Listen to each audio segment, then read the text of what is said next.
exact, exact, exact. Mais là, ils ont fait le calcul avec le coefficient. Donc, pour calculer le coefficient, pardon, pour calculer de combien la valeur a augmenté, il y a plusieurs manières mathématiques. Et comme vous avez vu, on finit toujours avec le même résultat. L'essentiel, dans notre cas, d'après les chiffres que nous avons devant nous, quelle est la conclusion? C'est que la valeur comptable actuelle a augmenté de combien? De 36%. Donc, si la valeur comptable actuelle a augmenté de 36%, donc la valeur d'origine aussi, qui est la base de calcul des futurs amortissements, doit aussi augmenter de 36%. À combien était la valeur d'origine avant cette réévaluation? Ah, et donc, il ne va plus rester 150 000. La base de calcul des amortissements va changer. Il va devenir 150 000 fois 1,36.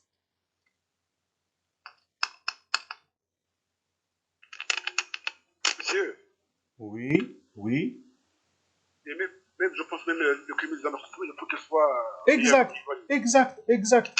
Moi, j'ai dit que la plus-value ou bien l'écart, il va modifier beaucoup de paramètres. Il va modifier la base d'amortissement et le cumul des amortissements. Maintenant, j'ai commencé avec la base d'amortissement. Donc, il est passé de combien? Il est passé de 150 000 à combien?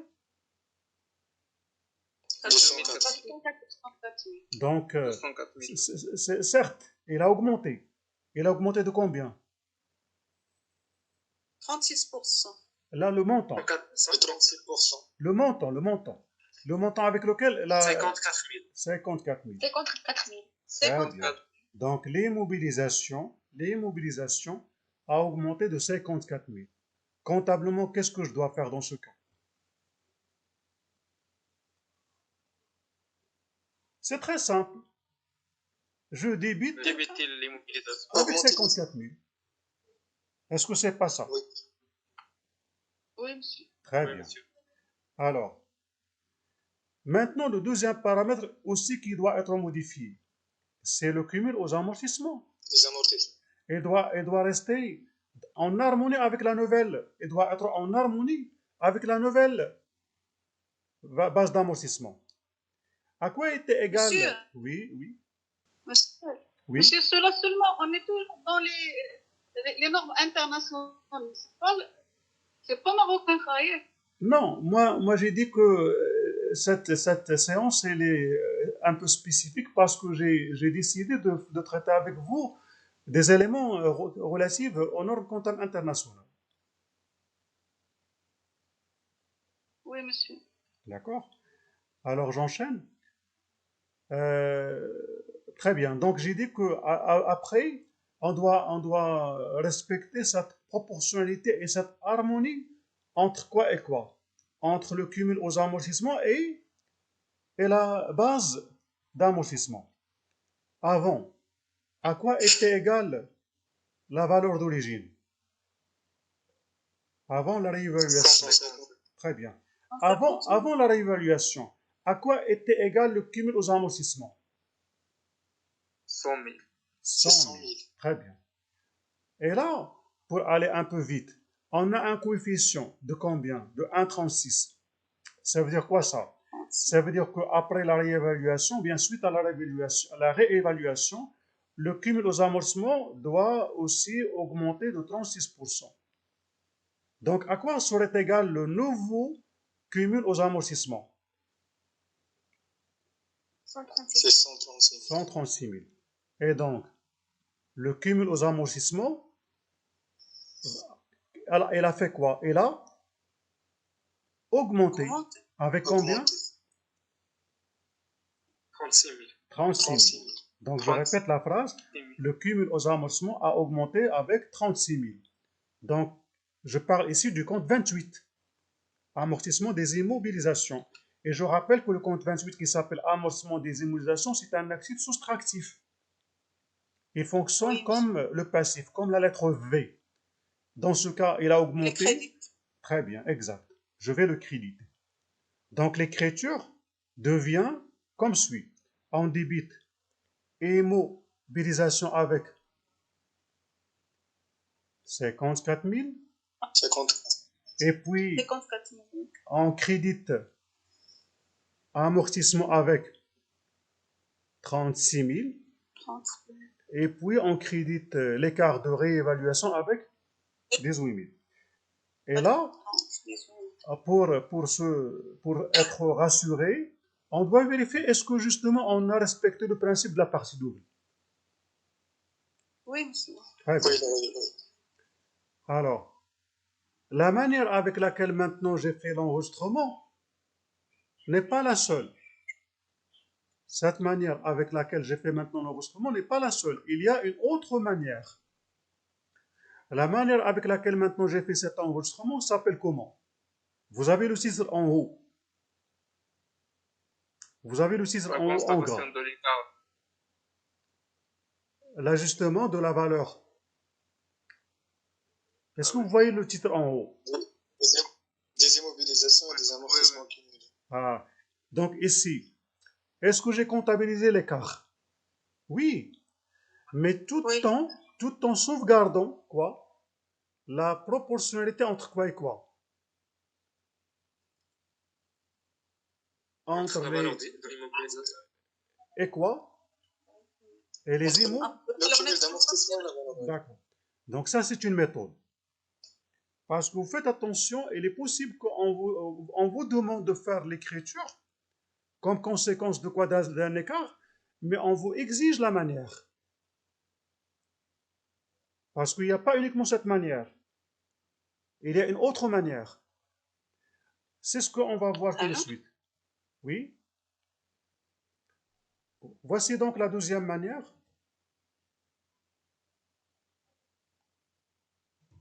Alors, je ne sais pas, est-ce que vous avez noté les informations essentielles? Je vous donne 2 minutes pour noter les informations essentielles, à savoir la valeur d'origine, la date d'acquisition, etc., etc., pour qu'on puisse traiter la suite.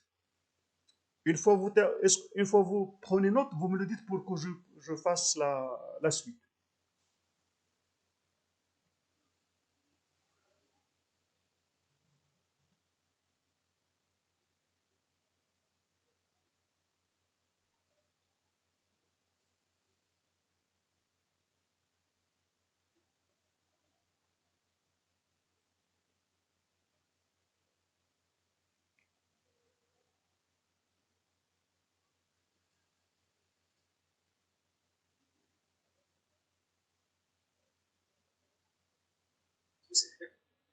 C'est bon? C'est bon?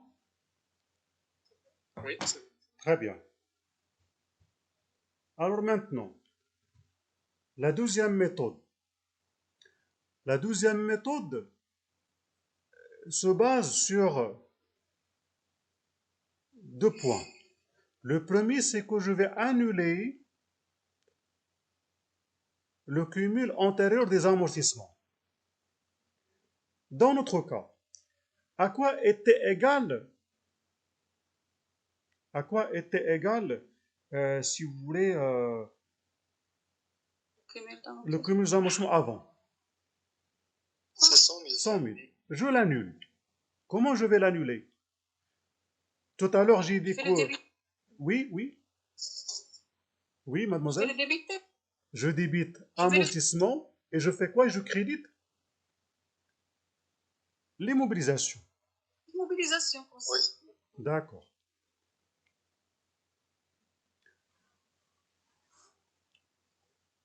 Par rapport à cette écriture, je ne sais pas si vous avez déjà entendu ce qu'on appelle l'amortissement direct.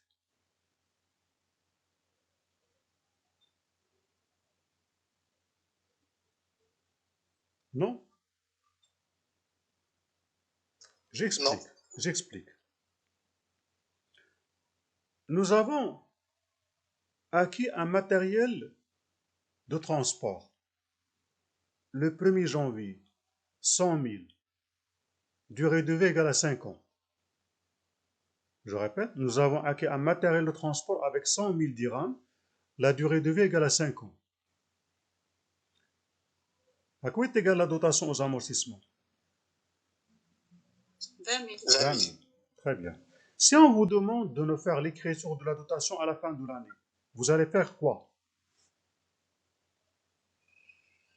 Dotation aux amortissements d'immobilisation corporelle, on divise avec 20 000 et on crédite le montant d'amortissement de matériel de transport. Alors, est-ce que vous pouvez me rappeler le code amortissement du matériel de transport? Ça commence avec quoi? Euh, J'ai pas 28, je pense. 28. 28 34. 34. D'accord. Est-ce que vous pouvez me rappeler le code matériel de transport? 23, je pense 40. 23 40. 34. D'accord, 23 40.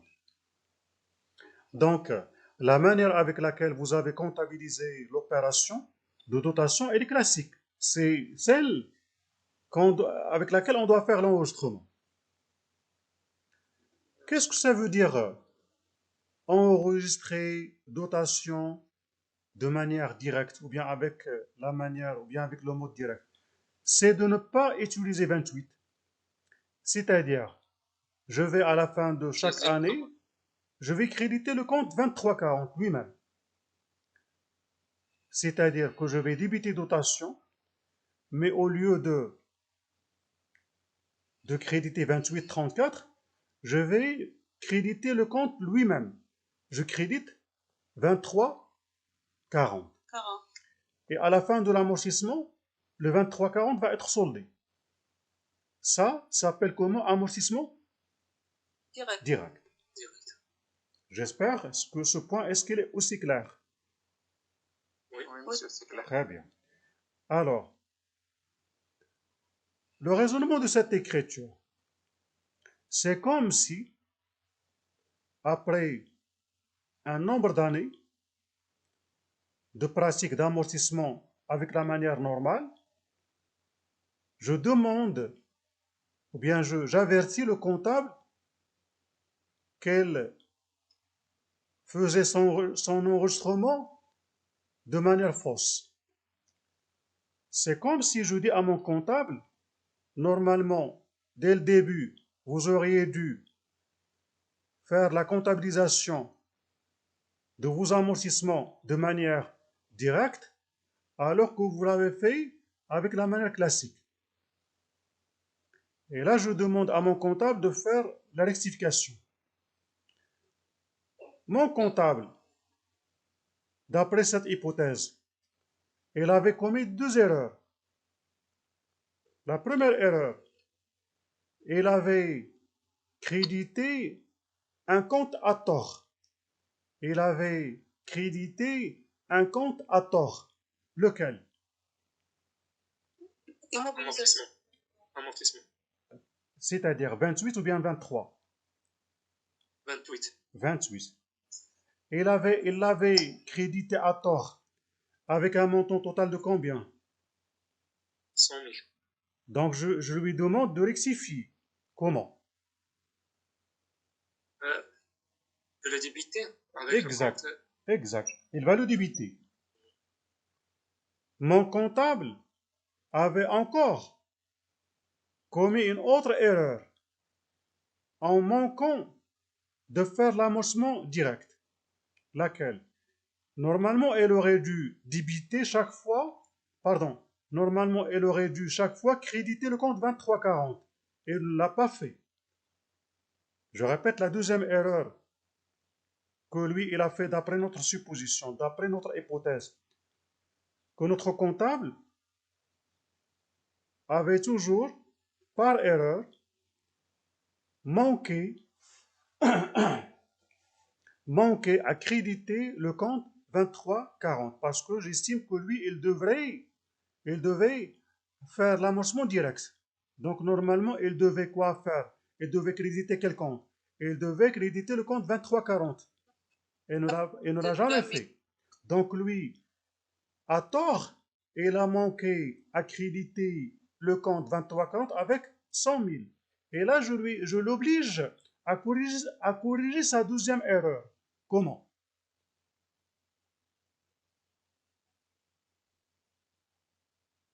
Créditer le compte d'immobilisation. Exact. Avec quel montant? 100 000. 100 000. Très bien. Donc avec ça, j'espère, j'ai expliqué le principe de l'écriture numéro un. Je répète, Oui, monsieur. l'écriture numéro un, qu'est-ce qu'on suppose? Bien, on va l'assimiler à quoi? On va l'assimiler à une correction d'erreur.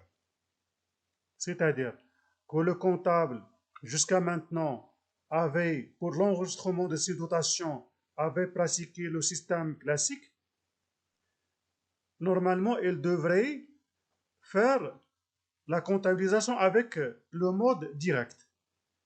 Et là, on constate que lui avait commis deux fautes, ou bien deux erreurs. La première, il avait à tort crédité le compte 28 avec 100 000. Pour corriger ça, il va débiter 28 avec 100 000. La deuxième erreur, c'est que